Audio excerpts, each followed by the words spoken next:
It's the Chris Salcedo Show. Second hour beginning right now, folks. Happy Monday, one and all. And we have a lot to talk about this morning in the second hour. And I thought we covered a lot in the first. So, folks, just hang tough. I want to get to our guest because this is going to tee up a lot of what we're going to be talking about. Her name is Ashley Brasfield, and she is, by the way, great to have you on. It's the first time you've been on the show. And this is part of our partnership, folks, with the Daily Caller. She covers Capitol Hill political campaigns, graduate of the University of South Carolina, where she played Division I volleyball, earned her MBA in finance from the College of Charleston. She previously covered the presidential campaign trail as a campaign correspondent for the Right Side Broadcasting Network. And Ashley, welcome. Well, thank you for having me on, Chris. I'm so appreciative. I've been on your program once before on TV, but now I'm excited to be doing this. This is, I think, a great outlet for you, so I'm excited. Well, thank you kindly. So let's talk about the ruling that went down. This show ended on Friday at 9 o'clock Central, 10 o'clock Eastern. And then all of a sudden, the SCOTUS hands this ruling down about the Trump tariffs. And there's been a lot of discussion about what Trump will do, what he has done. In response, the president says, oh, okay, well, I'm going to use another tariff authority. And this time, instead of 10%, the tariffs are going up to 15%. What is your coverage? What is your reaction to what has transpired the last 48 hours on this?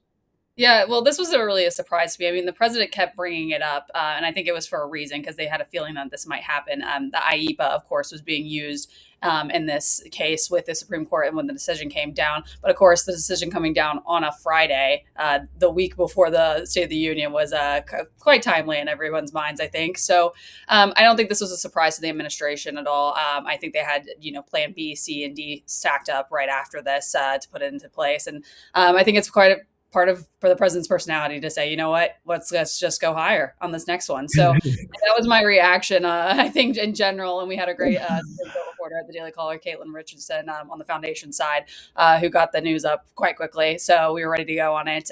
But I think it's been an anticipation for all across the country, small business owners, Republicans in Congress. I know we're not all of them fans of this. So I do think it was just waiting reaction from people on this Supreme Court decision to come down. What I was marveling at was the reaction. It was like jubilation among the anti-American crowd and the do nothing to save America crowd in the Congress. And then when the administration came out and said, hey, great, here comes another under new authority, under actually more solid authority, where the president was on more solid footing than I believe he was under IEPA. Then all of a sudden you watch the deflation of the enemies of America going, oh, you're kidding. Yeah, no, exactly. Great. No, it was, we were all waiting the reaction. I really think the outcome, and I had a lot of friends, to be honest, and as reporters that were in the oral arguments for this case. And they were watching the body language. That's the perk of being in there, but there's no cameras allowed. You get to watch the body language, the voice inflection of the justices in a lot of these cases. And, they kind of told me they were a little skeptical of us. So I was kind of prepared for that ruling just off of that news. It's hard for the American people to see inside the courtroom, but hearing from those reporters about that, I think I had a better indication of what is going to be when it came down. But I think it is hilarious from, like you said, the anti-American cloud and the do-nothingers in Congress. I really like that. It was kind of the sigh of relief. And then, of course, the president comes punching in. It's just something that's emblematic, I think, of this administration so far. I think tariffs are one part of that. I was watching something, actually, I'll bring this up, with Rand Paul. And he was talking about how the GOP, they've been very, anti-tax. And so the tariffs, I think, have come in, and that's obviously a tax. And I think that's kind of made an interesting communication aspect for the party in a lot of ways, with the president going forth on that. And I think a lot of people in Congress are confused of where to sit on that. So I think that's an interesting aspect that I've been hearing recently as well. Right. And you know what? You got to look at the results. We're getting better trade deals. It's leading to increased economic activity. Between 17, 19 billion or $1 trillion coming into the country. These deals that they're doing, or maybe it's a trillion, billion. It's all flowing around Washington, D.C. It's hard to keep track, but yeah, I think it is trillion. These are just massively huge deals that are being done to benefit the United States that under the old regimen, it wasn't getting done. And I think so. If you're for increased economic activity, bringing back the manufacturing base in the United States, you're looking at what the president is doing and seeing results. I would encourage Congress to look at results. Ashley Brasfield is our guest right now, folks. She's a reporter for the Daily Caller.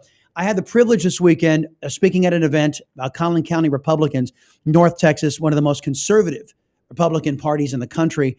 I was MC, and Scott Jennings was the keynote. And I wanted to play something that he got into it with one of these leftists running for Congress from Tennessee. And it was eye-opening in my mind. It's a lengthy soundbite, but I want to let it play because folks will appreciate what, and you will appreciate, Ashley, what he's doing here in dismantling what we know about the Democrats. Just listen to this.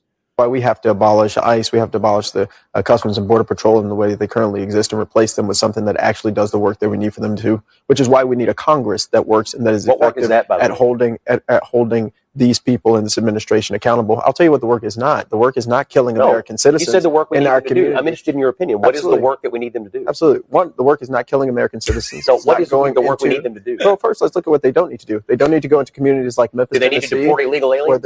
where they're currently terrorizing need and to deport traumatizing illegal our aliens? communities. What we also need Can to you make say sure it? is that we have elected officials who are creating a pathway of opportunity for people who are currently undocumented. Do Because we the truth need of the a matter federal is, law enforcement agency to deport illegal aliens, yes or no? we do need a federal law enforcement agency that deals with immigration, that doesn't kill To deport people. illegal What aliens, we yes do or no? also need is laws that make sure that people Is who there are a single illegal alien undocumented, that you would deport? you know, this is what I Name want you to focus one. on. Is This there what I one? want you to focus on. There are a lot of people in this country and One. in this community, in our communities, Is there one? that have done so much to make them better, and we need to be prioritizing So the how answer we is create no? opportunity. Is and this the access for Democratic them position to for be there. 26? The That there are Democratic no position illegal in aliens that should be 26 the deported? Democratic position at 26 is that we don't terrorize American citizens. We don't terrorize undocumented If you were people, advising and we Democrats don't in 26, kill would you people advise like them to Alex answer this Preddy question and this Renee way, Good? that you can't say there is a single illegal alien that should be deported by the federal government? What is shocking to me is that you think you can narrow the challenges of It's not narrow, it's broad. immigration, There's 20 million that you can here. challenge the issues of immigration into one yes or no question, when the Wow. reality is the policies and practices should we follow of the law this is the yes or no administration have led to the deaths of American citizens and has not produced Let me the let results someone that else No get in there. deportations. That's the Let me let Democratic them- position. Ashley, that's what else can you say? He just dismantled this, made this man look silly, and that he is articulating poorly the Democrats' position, is he not? Yeah, well, it's an emotional argument, as you can tell. And, Scott Jennings coming in and saying, point blank, can you answer this question, yes or no? And that's what everybody should be doing with these people, if we're being honest. And of course, Abby Phillips has to come in and save this guy that's running in Tennessee. That's just typical on that show at this point. But, this is the same messaging that the Democrats were using back in, 2020 when, the summer of love was happening, and it's come back around to the winter of love now in Minnesota. But, get them out of Memphis is what he's saying. They're terrorizing people. Okay, well, they're trying to get illegals out. And the difference in Memphis, Tennessee is that local law enforcement has been, put into place where they can work with these federal agencies. Cooperating. Yeah. Yes, and that's what the issue was in Minnesota. And I believe really what's transpired into the deaths of people like Alex Preddy, along with the side of they're being funded by liberal individuals and paid to aggravate and agitate these law enforcement officers, they put themselves in a dangerous position by doing it. And it's a hero complex that they give these people. But it's people like these public officials, like the Jacob Frays, like this guy on CNN with Scott Jennings, like Tim Walz, they're putting this idea in people's minds, oh, go out, be social justice warriors. They're the people that are putting people in danger when it comes down to it. And then they villainize law enforcement like they did back in 2020. It's the same agenda over and over again. It's insane to me. Just repackaged vomit, as far as I'm concerned. Left-wing vomit. And look, let's pivot. Speaking of left-wingers, perhaps in Republican disguise, John Thune is relying on Mitch McConnell or whoever's running Mitch McConnell's office, because I'm not secure in the fact that Mitch McConnell is of sound mind, certainly not of sound body, to be running that office. Relying on Mitch McConnell's staff to hold the SAVE Act to make sure it doesn't get to the floor of the United States Senate, forcing him to make a decision as to whether or not we're going to do a standing filibuster or not. This is seedy, and I think that primary voters should take note that the main obstacle to the SAVE Act passing in this country is Senate Republicans. Is that true? That is true. And, I've done a lot of pieces. I was kind of ahead of the story a little bit with the talking filibuster. Started seeing some language on X about the talking filibuster. So we kind of got ahead of it. And I got on the phone actually with Senator Mike Lee, who is sponsoring this bill, the Save America Act. And let's be clear here. There's the Save Act and then the Save America Act. Save America Act goes a step further to add no voter ID along with the no citizenship or proof of citizenship, excuse me. So it's a step further with the Save America Act, actually. It got passed through the House. But the SAVE Act has been sitting in Mitch McConnell's committee, the Rules Committee in the Senate, for 300 days. This Save America Act is the newer bill that's been pushed through that has the backing of the president. And Senator Mike Lee's, suggestion to push this legislation through. And let's be clear, it's election legislation. So if you want to get any more legislation from Republicans, from the GOP to push the president's agenda, you need to get this legislation passed. If you can't protect your elections going into the midterms in 2026, how are you going to succeed beyond that is my question. And what the talking filibuster does, Chris, is that it makes the two speech rule for Democrats. It forces senators to stay on the floor over hours and work. And what's the average age of the senators? 75 years old. They don't like doing that. We all know that. No members of Congress, they don't like to work. We know this. Yes. So it's pushing beyond that to get this legislation passed. And what I've been seeing on social media in the weeks past since I talked to Senator Lee is there's been a huge pressure campaign by Republicans on social media, famous people like Nicki Minaj tweeting about it. And here we are with Senate Majority Leader John Thune. They're holding it up and they don't want to go forward because they're concerned about passing what? Farm legislation, highway legislation. He named it. Yeah. He named it. So that's the holdup here. But like I said, are we going to prioritize election legislation, which has been a huge priority? We saw what happened in Fulton County, Georgia, where I'm from, back in 2020. That should be a priority, I believe. It should be. And, I got to be honest with you. I mean, Thune went on this whole laundry list of things that were more important to him than election integrity, than guarding the franchise for American citizens.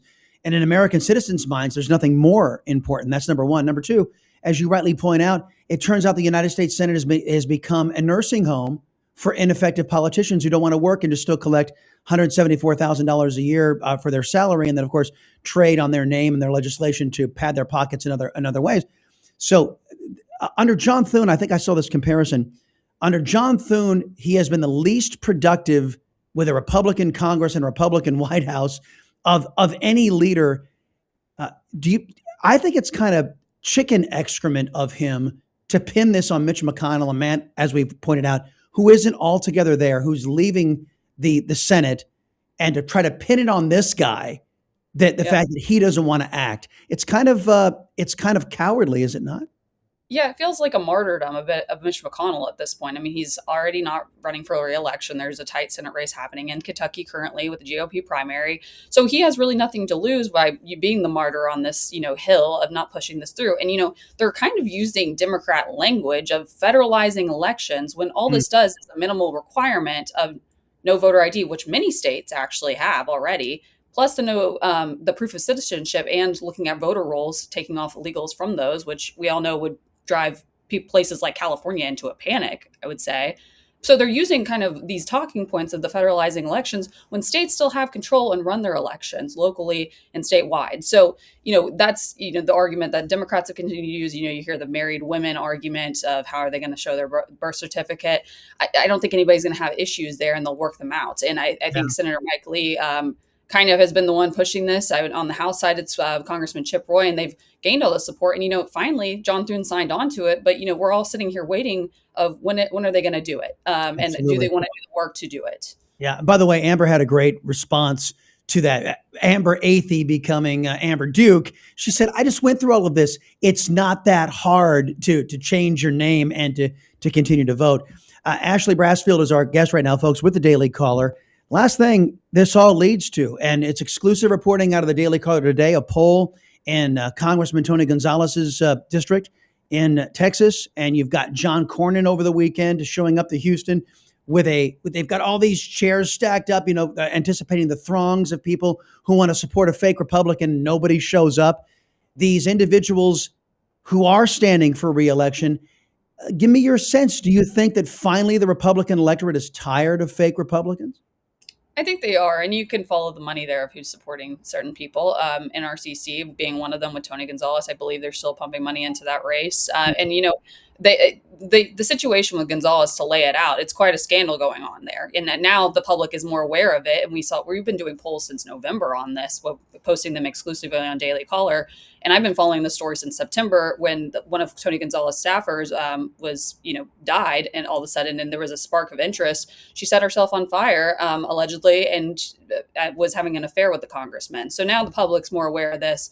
I don't think a lot of people are shocked that people like this are in Congress, to be honest. This is all. There's text messages that have now resurfaced showing the alleged relationship.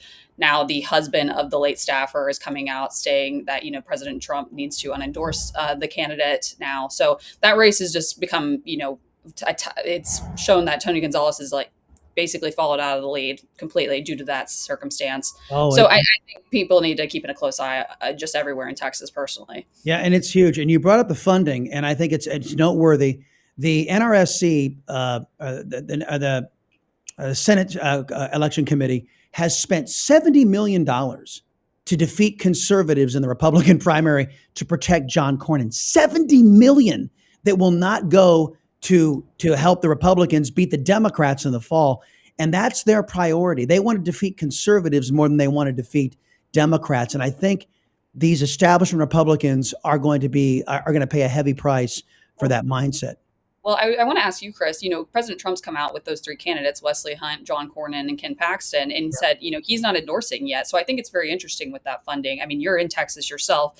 I guess what's the interstate dialogue with that race? Well, and by the way, NRSC is what I'm talking about, National Republican Senatorial Committee.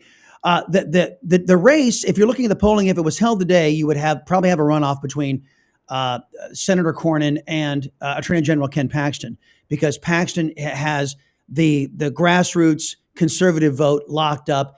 A lot of Texas is tired of being betrayed by John Cornyn as he serves Democrats more than he serves our state. And Wesley Hunt is kind of a staunch conservative who is kind of the wild card in all of this. The dynamics, we're looking at a runoff here. And then we're going to see the NRSC dumping even more money into that runoff. And I think it's going to play very negatively among grassroots conservatives who are going to make up their mind not one more dollar goes to the NRSC, because they're more committed to defeating conservatives than they are to defeating Democrats. And that's not their job, frankly. And I think that's where we are. So hopefully you guys will follow it. It's going to be, they're telling me it is going to be the most expensive Senate race ever. And just in the primary. So Ashley Brasfield, hopefully you guys on the caller will be following it as closely as we are here. Thank you so much. It's great having you on, and we'll get you back on soon. Yes, thank you. I appreciate you.